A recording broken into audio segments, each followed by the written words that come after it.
चलिए दोस्तों, हम लोग चलते हैं क्लास 12th केमिस्ट्री,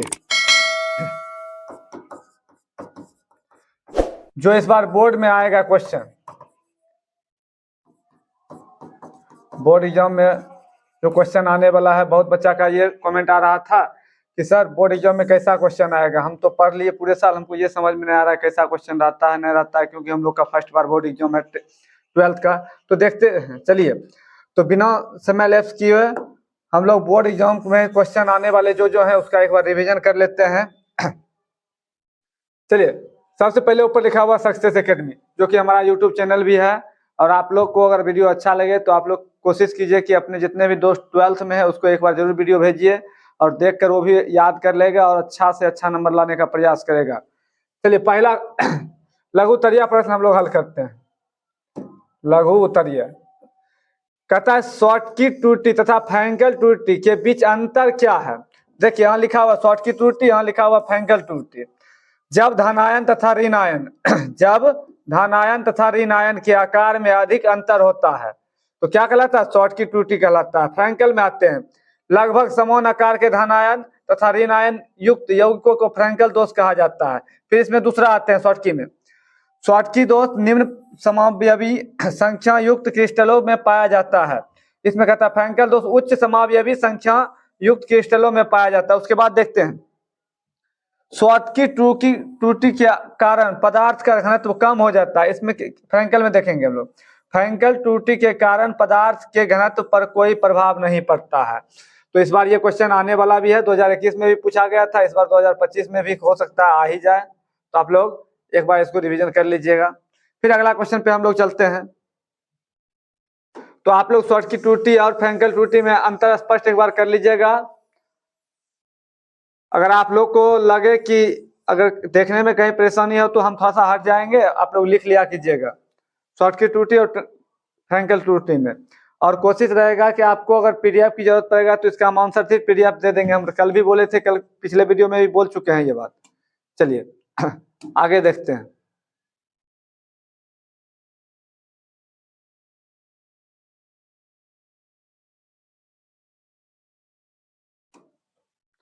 अगला है,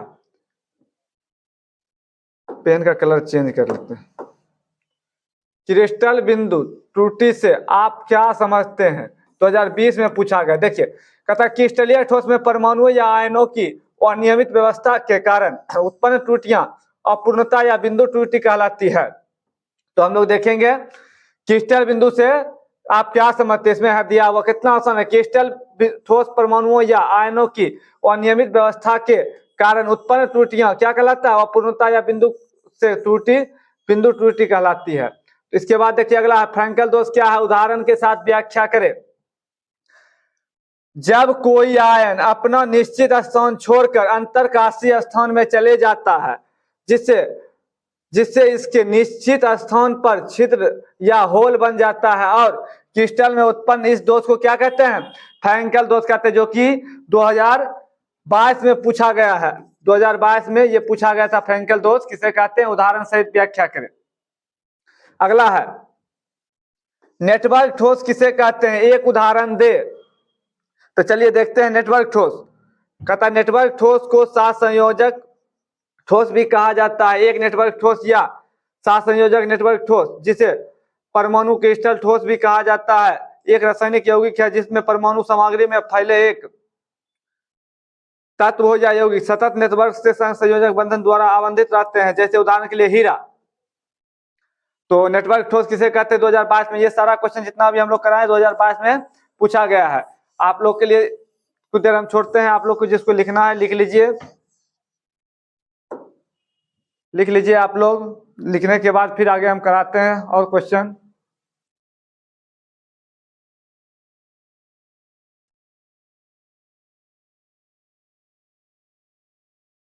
चलिए लिख लिए, हम अब आगे चलते हैं।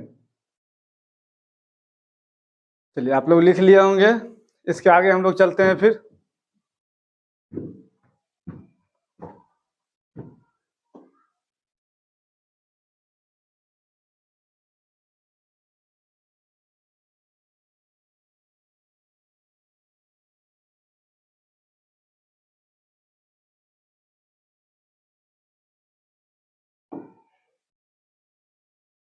चलिए इसके आगे हम लोग देख लेते हैं।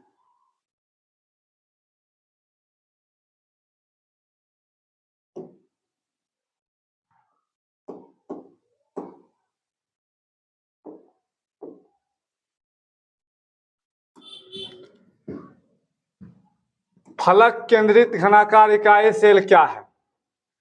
तो एफसीसी संरचना में 8 परमाणु इकाई सेल से सभी 8 किनारों में मौजूद होते हैं और 6 परमाणु इकाई सेल के सभी 6 मुखों के केंद्र में मौजूद होते हैं। इसलिए इकाई सेल में परमाणुओं की संख्या कितना होता है? 8 + 6 14। तो फलक केंद्रित इकाई सेल में सेलों की संख्या कितना होती है? 14। उसके बाद है कांच को अतिस्थित द्रव क्यों माना जाता है? देखिए ये पूछा गया था 22 में, ये पूछा गया 21 में। कहता है कांच अक्रिस्टलीय ठोस है तथा इनमें द्रवों के समान प्रवाह की प्रवृत्ति होती है, यद्यपि यह बहुत धीमे होती है, अतः इन्हें अतिस्थित द्रव माना जाता है।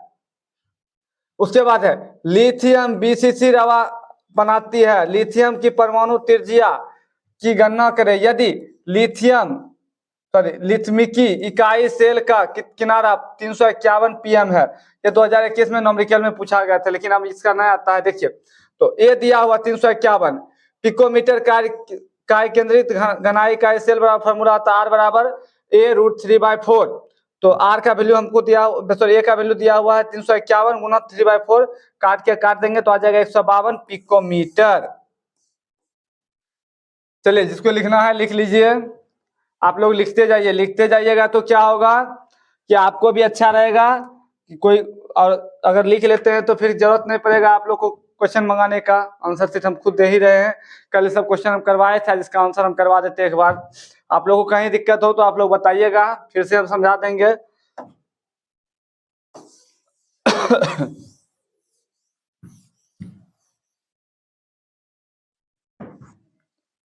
लीजिए हट गए, लिखिए। आप लोग हम बताते जाते हैं, उस समय भी लिखते जाइए, ठीक।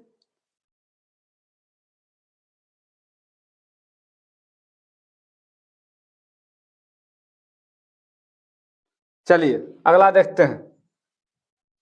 जालक बिंदु से आप क्या समझते हैं? कौन बिंदु? जालक बिंदु से आप क्या समझते हैं? किसी क्रिस्टल में अवयवी कणों, परमाणु, अणु या आयनिक त्रिविमीय व्यवस्था में प्रत्येक कण को एक बिंदु द्वारा दर्शाया जाता है, जिसे क्या कहते हैं? जालक बिंदु कहते हैं। कौन बिंदु कहते हैं? जालक बिंदु। इसके बाद देखेंगे अगला क्वेश्चन है, गर्म करने पर जैडेनो पीला क्यों हो जाता है? तो देखिए ये सब 2 नंबर में क्वेश्चन रहता है। जैडेनो को गर्म करने पर ऑक्सीजन खो देता है। Zn2+ आयन का इलेक्ट्रॉन अंतरकाशीय स्थानों में चले जाते हैं, F केंद्र बन जाते हैं, जिसके कारण क्या होता है? जैडेनो पीला हो जाता है। तो देख लीजिए गर्म करने पर जैडेनो पीला क्यों हो जाता है, तो यहाँ पे आंसर दिया हुआ है। अगला देखेंगे,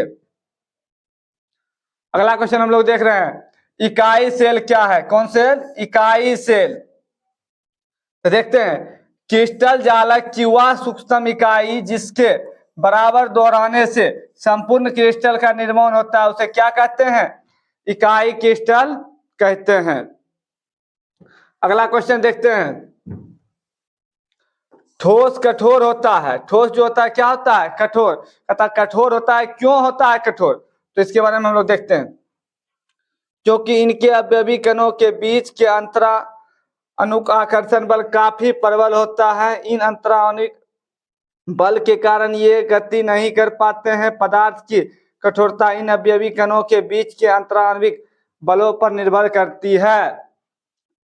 तो ठोस कठोर होते हैं क्यों? इसका आंसर जिसको लिखना है लिखिए तेजी से।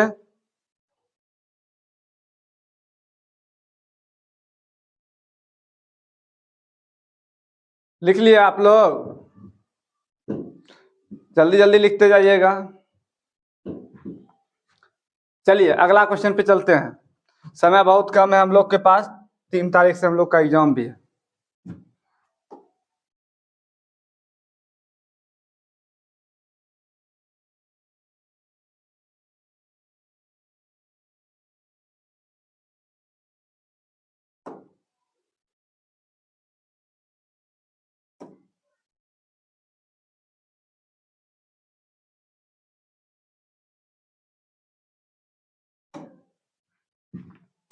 चलिए अगला है काय केंद्रित घनाकार इकाई सेल में परमाणुओं की संख्या निकाले। देखते हैं। काय केंद्रित घनाकार इकाई सेल में समन्वय संख्या 8 होती है। काय केंद्रित घनीय एकक सेल में परमाणुओं की संख्या 2 होती है। काय केंद्रित घनाकार संरचना में प्रत्येक इकाई सेल मतलब 8 गुना 1/8 प्लस 1, 8 8 खत्म, 1 1 2, दैट इज माय आंसर। अगला है आयनिक क्रिस्टल। आयनिक क्रिस्टल के 2 गुण को लिखिए, इसका 2 गुण लिख देंगे तो आप लोग भी इसका गुण जानते हैं। ये ठोस, कठोर और भंगुर प्रकृति के होते हैं, इनके गलनांक और क्वथनांक उच्च होते हैं। ये क्या होते हैं? ठोस, कठोर और भंगुर प्रकृति के होते हैं। और दूसरा है इनके गलनांक और क्वथनांक उच्च होते हैं। चलिए अगला क्वेश्चन देख लेते हैं हम लोग। इधर 5 तक किए थे, इधर कर दिए, सॉरी 4 तक किए थे, 5 6 इधर कर दिए, उधर 12 13 तक हो गया था। ठोस कठोर क्यों होता है ना। चलिए इसको करते हैं यहाँ से। चलिए ठोस का आयतन निश्चित होता है क्यों? यहाँ था ठोस कठोर होता है क्यों, यहाँ ठोस का आयतन निश्चित क्यों होता है, देखेंगे हम लोग।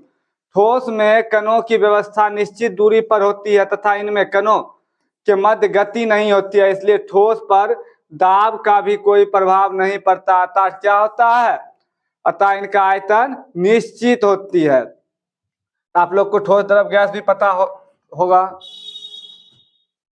चलिए जिसको लिखना लिखिए, थोड़ा तेजी तेजी से लिखते जाइएगा आप लोग।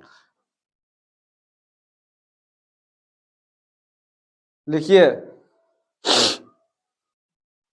ठंड का मौसम है, आप लोग सब स्वेटर वेटर पहन के रहा कीजिए दिन में, जैकेट हो, स्वेटर हो, जो भी हो। ठंड से मजाक नहीं करना है, सुरक्षित रहेंगे तभी एग्जाम दे पाएंगे। जिस समय हम एग्जाम दिए थे उस समय हम ये देखे थे कि एक ऐसे विद्यार्थी आए थे वहां पे, उनका पैर फ्रैक्चर था, वो एम्बुलेंस से आए थे। और वहां पे ये देखे, हमको बिहार सरकार का ये रूल बहुत अच्छा लगा कि जैसे एम्बुलेंस से आए तो वहां पे टीचर सारे कोऑपरेट किए उनको, सारा एक गार्ड स्पेशलिस्ट उनके इधर दे दिए, वहां पे उनको क्वेश्चन सारा चीज व्यवस्था कराया गया। तो इससे क्या हुआ कि उस बच्चा का 1 साल का बचत तो हुआ। ठीक है खूब बेहतर नहीं कर सकता, मानते हैं, डॉक्टर के चक्कर में बीमार था, स्वास्थ्य अच्छा नहीं था, डॉक्टर के आना जाना लगा हुआ था, लेकिन बेहतर करने के लिए तो कुछ ना कुछ तो किया होगा वो बच्चा, और बेहतर किया भी होगा, तो उसका 1 साल तो बचत हो जाएगा। चलिए आप लोग, उम्मीद करते हैं आप लोग लिख लिए होंगे, आगे करते हैं।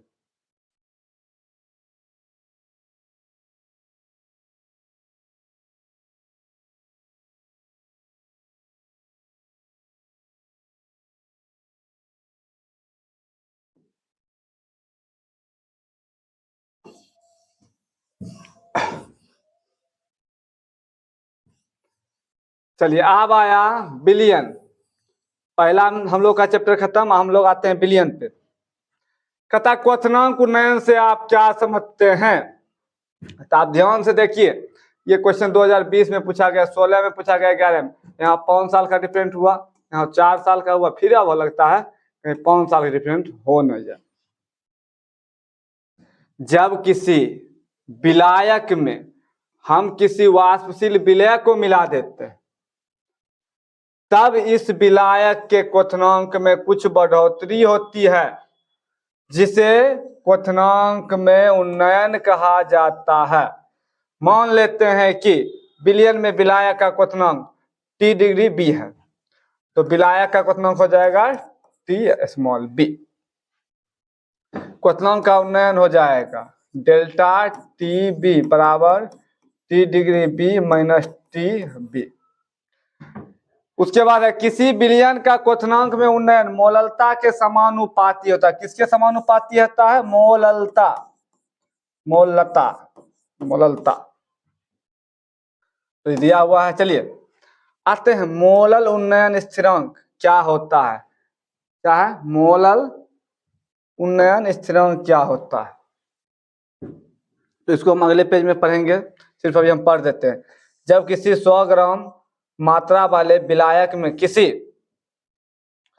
वह वाष्पशील विलय पदार्थ का 1 मोल घोल देते हैं तो इस विलायक के क्वथनांक में जो उन्नयन कोण होता है उसे मोललता उन्नयन स्थिरांक कहते हैं।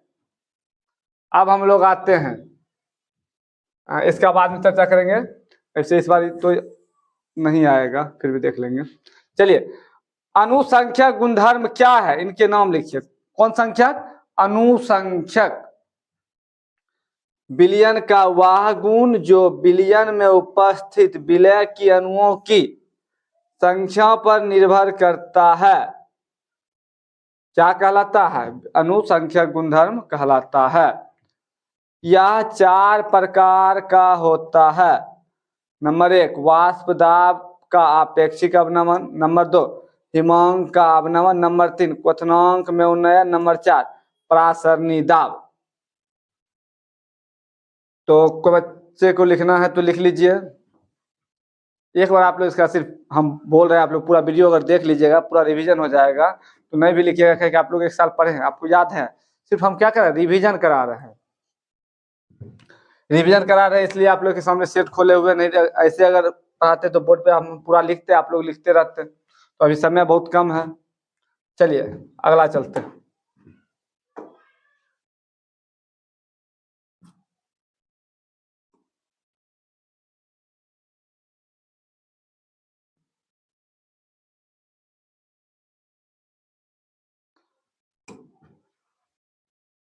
आदर्श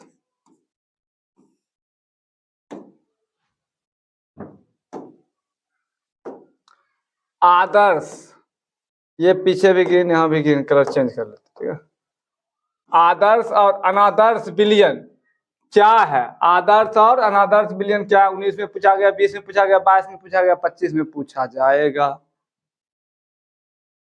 देखेंगे आदर्श विलयन, अनादर्श विलयन। कहता है राउल्ट का नियम का पालन ना करे। इसमें कहता है राउल्ट का नियम का पालन ना करे, लेकिन कंडीशन देल है। अच्छा, गलत है दिया हुआ, यहाँ होगा करे, ठीक है।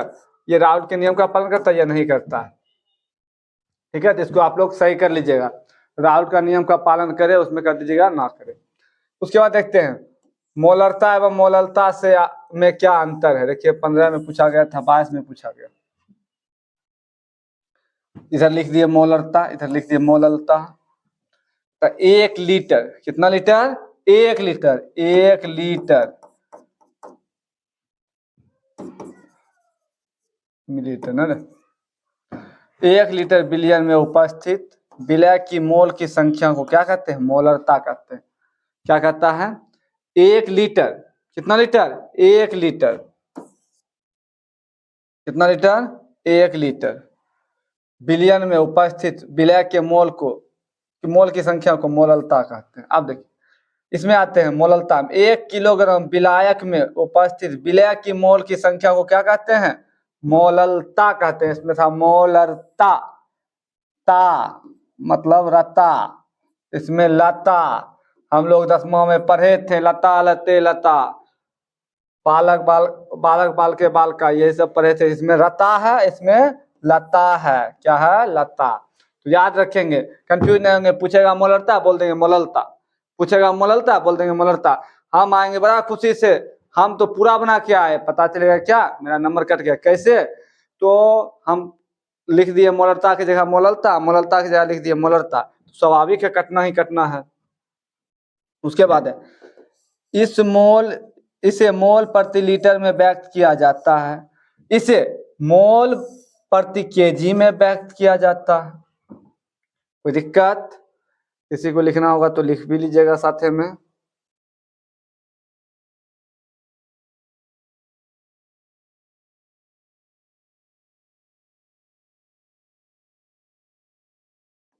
चलिए इसको मिटा देते हैं सबको। हम लोग 2 अंतर पढ़े थे ना, तीसरा अंतर बाकी था, पढ़ते हैं। कहता है ताप से प्रभावित होती है। जब अत्यधिक ताप होता है जिसको प्रभाव पड़ता है, मतलब क्या? जब ताप अत्यधिक होता है तो मोल प्रति लीटर में व्यक्त होता है, ठीक। ये मोलरता पिघलना शुरू कर देता होगा। ये ताप से प्रभावित नहीं होते, इसको कितनों धूप में रख दीजिए कोई प्रभाव नहीं पड़ेगा। क्या है? मोललता। तो क्या देखिए, मोलरता ताप से प्रभावित होती है, मोललता क्या देखिए, ताप से प्रभावित नहीं होती है। चलिए अगला क्वेश्चन है, मोल प्रभाज किसे कहते हैं? 2 नंबर में आएगा क्वेश्चन, आप लोग पढ़ा कीजिए, ध्यान से पढ़िए। ये भी क्वेश्चन सिलेक्टेड लग रहा है, ये आने का उम्मीद है। कहता है मोल प्रभाज, मोल अंश, मोल भिन्न। कहता है बिलियन में, किसमें? बिलियन में किसी एक घटक का मोल की संख्या तथा बिलियन की कुल मोलों की संख्या का अनुपात मोल अंश कहलाता है। तो मोल अंश, मोल प्रभाज, मोल भिन्न तीनों क्या है? समान है। क्या है? समान है। लिखना भी है, उधर चल जाए हम लोग, जिसको लिखना लिखिए, जल्दी जल्दी से लिखिए।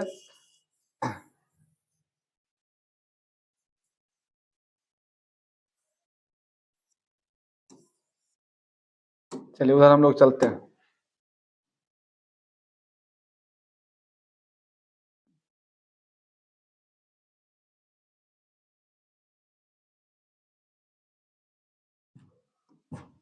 चलिए, समप्रासरणी क्या है? कौन प्रासरणी? समप्रासरणी। देखने से ही पता चलता है, मैथ वाला आ रहा है। सम वैसी संख्या जिसमें 2 से पूरा पूरा भाग ले जाए, सम का संख्या कहलाता है। चलिए, कहता ऐसे बिलियन जिनका प्रासरण दाब समान ताप पर समान हो, समप्रासरणी बिलियन कहलाते हैं। क्या बोला? ऐसे बिलियन जिसका प्रासरण समान दाब पर समान हो, क्या कहलाता है? समप्रासरणी बिलियन कहलाता है। इनकी मोलर सांद्रता समान होती है। ये अर्ध पारगम्य झिल्ली द्वारा प्रासरण की क्रिया को नहीं दर्शाता है। π1 बराबर π2। उसके बाद है प्रासरण, हम वहां पे पढ़े थे संप्रासरण, अब आया प्रासरण। प्रासरण क्या है देखेंगे, जब भिन्न सांद्रता के विलयनों को अर्ध पारगम्य झिल्ली द्वारा पृथक कर लिया जाता है तो विलायक के कण निम्न सांद्रता से उच्च सांद्रता की ओर गति करते हैं, जिसे प्रासरण कहते हैं। अब आते हैं प्रासरण दाब किसे कहते हैं? कौन दाब? प्रासरण दाब।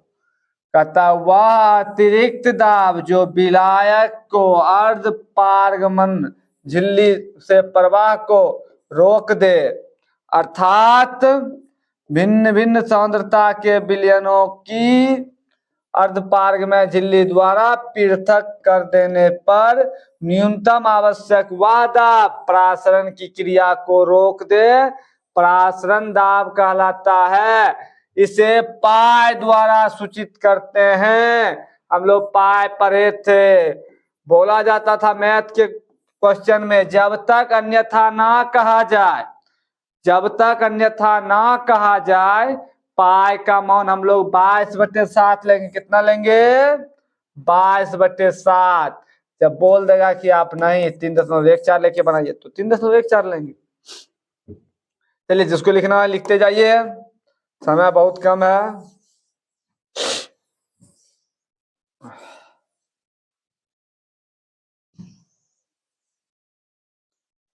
पानी मंगा रहे, प्यास लगल है।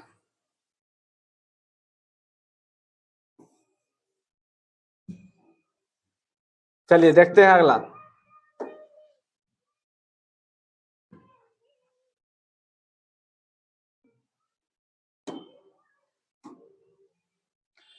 प्रतिलोम प्रासरण या उल्टा प्रासरण किसे कहते हैं? कौन प्रासरण?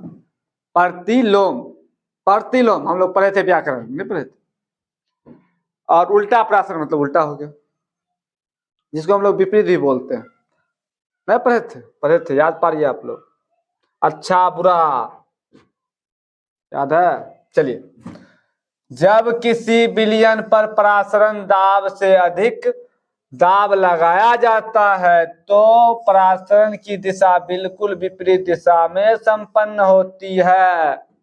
अर्थात परासरण दाब से अधिक दाब पर आरोपित करने पर विलायक के अणु अर्धपार्ग में झिल्ली से होकर अधिक सांद्रता वाले विलयन से कम सांद्रता वाले विलयन की तरफ गति करने लगते हैं, जो कि परासरण की घटना के क्या होते हैं, विपरीत होते हैं। तो क्या कहलाते हैं, उल्टा परासरण या प्रतिलोम परासरण। तो जिसको लिखना है आप लोग लिख लीजिए। और अगर आप लोग को अगर कोई दिक्कत हो तो यहाँ पे मेरा कॉन्टैक्ट नंबर दिया हुआ है। यूट्यूब चैनल का नाम भी है सक्सेस एकेडमी, SUCCESSACADEMY बाय राज सर। कोई भी दिक्कत हो तो आप लोग आराम से मेरे चैनल पे आइए, आराम से जो पूछना है इस नंबर पे कॉल भी कर सकते हैं, सारा चीज उपलब्ध है। बस याद रखिए, फिर बोलते हैं टीचर को तंग नहीं करना है, मतलब फालतू में मैसेज नहीं भेजना है, हाय सर ये हो रहा वो हो रहा, ये सब नहीं भेजना है। बस आपको क्या जरूरत है, आपको सेट चाहिए तो सर हमको क्वेश्चन चाहिए 12th का, आप मैसेज कीजिए माय नेम, जो नाम है नाम भेजिए, एड्रेस भेजिए और लिख दीजिए कि हमको क्लास 12th का सॉलिड का जो पहला है ना ठोस सॉलिड, उसका हमको क्वेश्चन आंसर चाहिए। ठीक, तो हम इधर से रिप्लाई खुद करेंगे, कैसा क्वेश्चन चाहिए, मोस्ट वीवीआई तो आप बोलिएगा तो हम क्वेश्चन भेज देंगे। आप लोग मस्ती में तैयारी कीजिए, अच्छा से एग्जाम दीजिए, माँ सरस्वती का आप लोग पर कृपा बना रहेगा। और आप लोग मेहनती बच्चा भी हैं तो आप लोग के साथ अच्छा ही होगा, कोई दिक्कत ना है। चलिए अगला देखते हैं।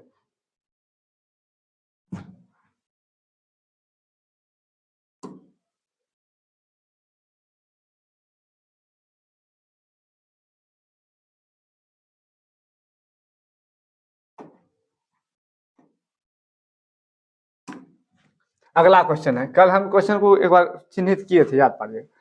समुद्र के अंदर गोताखोर के श्वसन यंत्रों में ऑक्सीजन के साथ हीलियम भी मिश्रित रहता है, क्यों?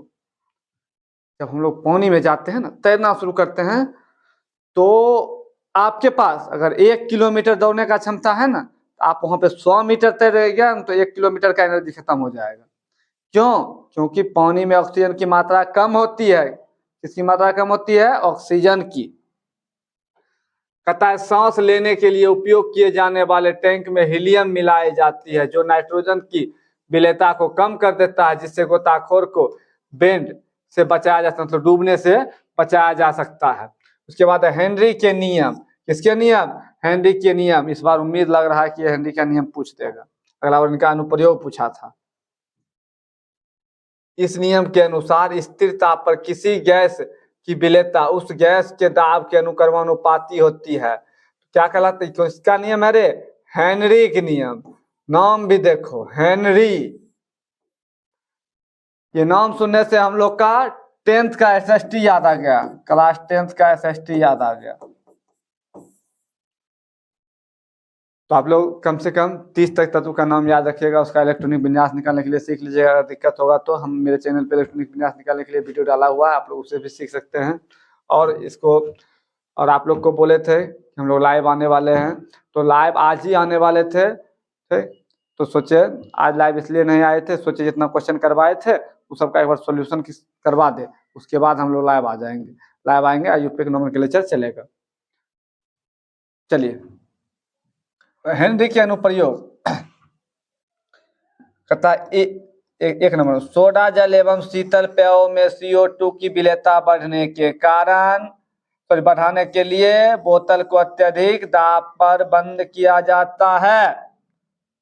नंबर 2, गोताखोर में गहरे समुद्र में सांस लेने के लिए गोताखोर ऑक्सीजन प्राप्त करने के लिए संपीड़ित वायु पर निर्भर करते हैं। नंबर 3, अधिक ऊंचाई वाले स्थान पे कभी कभी चल जाता है, पर ऑक्सीजन का आंशिक दाब सतही स्थानों से कम होता है, अतः इन स्थानों पर रहने वाले लोगों एवं प्रतिराहियों के रक्त एवं ऊतकों में ऑक्सीजन की सांद्रता निम्न हो जाती है, जिसके कारण पर्वतारोहियों कमजोरी महसूस करते हैं और स्पष्ट रूप से सोच नहीं पाते हैं, जिसे एनोक्सिया कहते हैं। इसको क्या कहते हैं? एनोक्सिया नामक बीमारी हो जाता है जिससे। चलिए आगे करें। किसी को लिखना भी है? जिसको लिखना लिखिए, लिखिए जल्दी जल्दी लिखिए। आप लोग साथ साथ उतारते काहे नहीं है? इतना देर से हम पढ़ रहे हैं तो आप लोग साथ साथ उतार लिया कीजिए। चलिए आगे चलते हैं, बाद में उतारते रहेंगे हम लोग।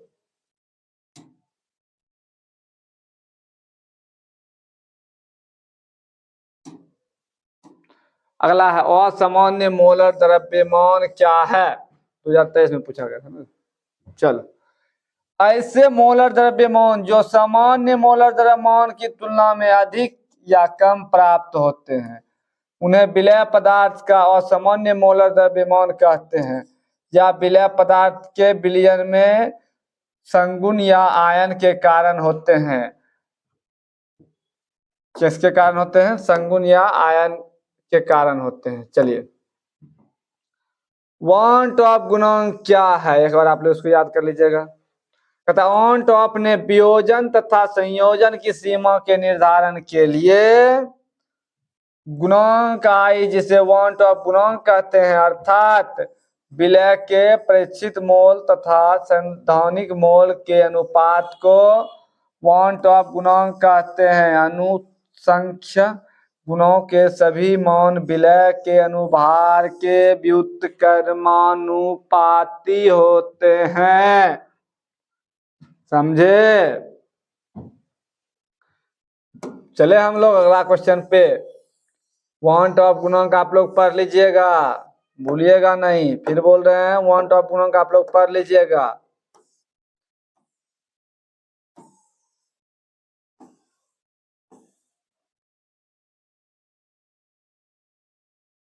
चलिए, स्थिर क्वाथी दो प्रकार के होते हैं, निम्न स्थिर क्वासी मिश्रण, उच्च स्थिर क्वाथी मिश्रण। चलिए इसको बाद में पढ़ेंगे। हम लोग आते हैं वैद्युत रसायन पे। कौन रसायन? वैद्युत रसायन। इसका कुछ क्वेश्चन बच रहा है, 2-3 क्वेश्चन है, हम करवा देते हैं, अभी अगले पेज में कराएंगे। वैद्युत प्राथमिक सेल से आप क्या समझते हैं? देखिए, प्राथमिक सेल से हम लोग क्या समझते हैं? ऐसा सेल जो एक बार प्रयोग किया जाता है। कैसा सेल? ऐसा सेल जो एक बार प्रयोग किया जाता है, जैसे घड़ी का बैटरी। क्या बार प्रयोग करते? एक बार करते, उसको चार्ज करते हैं? नहीं करते। मोबाइल का बैटरी बार बार चार्ज करते हैं हम लोग, इसे बार बार रिचार्ज नहीं किया जा सके या कुछ समय अंतराल के बाद यह खराब हो जाए। उदाहरण के लिए शुष्क सेल बैटरी हो गया, मरकरी सेल। चलिए, द्वितीयक सेल से आप क्या समझते हैं? देखते हैं द्वितीयक सेल। कहता वैसे सेल जिसे बार बार रिचार्ज कर बार बार प्रयोग किया जा सकता है। एक अच्छा द्वितीयक सेल बार बार रिचार्ज कर बार बार प्रयोग किया जा सकता है। जैसे शीशा संचायक बैटरी हम लोग ले लीजिए, सिंपल उदाहरण के लिए मोबाइल का बैटरी। क्या करते हैं? बार बार डाउन होता है 2%, जाते तुरंत चार्ज लगाते, चार्ज लगा के आते हैं, चार्ज कर लेते हैं, उसके बाद फिर हम लोग यूज करते रहते हैं। चलिए अगला क्वेश्चन पे हम लोग चलते हैं। वैद्युत रसायन पे हम लोग आ गए। आशा करते हैं कि देखिए कम से कम आज 3 लेसन तक कंप्लीट कर ही ले तो अच्छा रहेगा।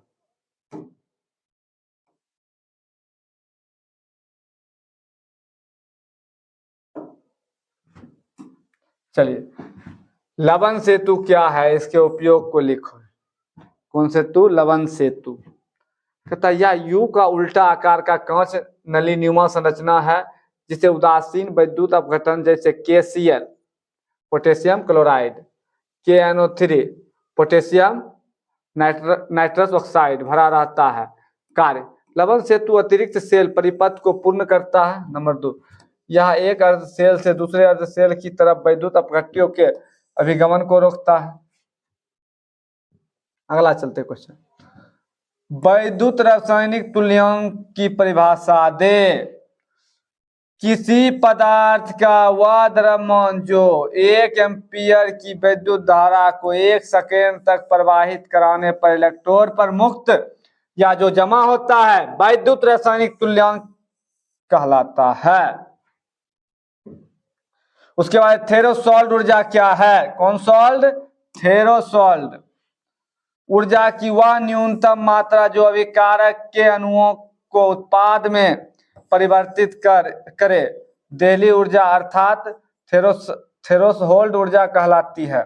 और लास्ट क्वेश्चन है, फिर इसके बाद और क्वेश्चन है करवाएंगे। इसका लास्ट है, मानक इलेक्ट्रोड विभव की परिभाषा दे।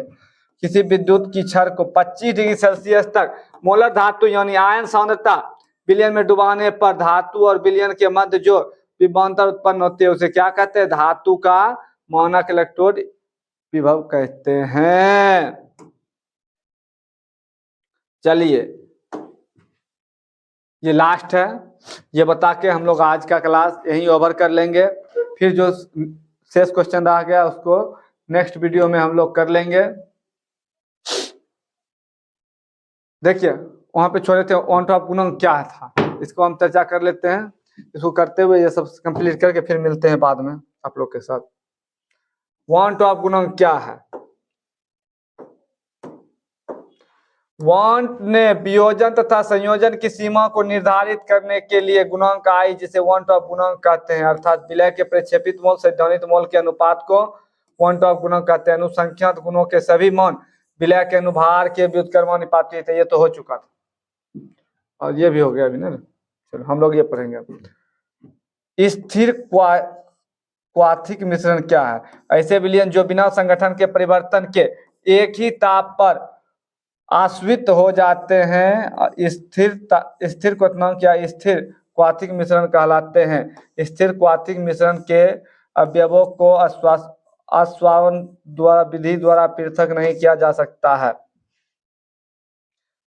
और ये हम कल पढ़ लेंगे, ऐसे पढ़ते मानक इलेक्ट्रोड विभव हो ही गया। एक देख लेते हैं सेल स्थिरांक, जो कि 1 नंबर में पूछता था पहले, अब तो 2 नंबर में हो जाएगा। 1 नंबर तो ऑब्जेक्टिव आ गया।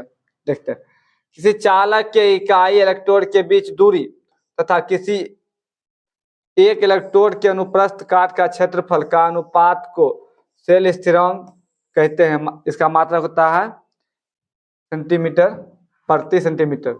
चलिए एक बार फिर से हम लोग आते हैं।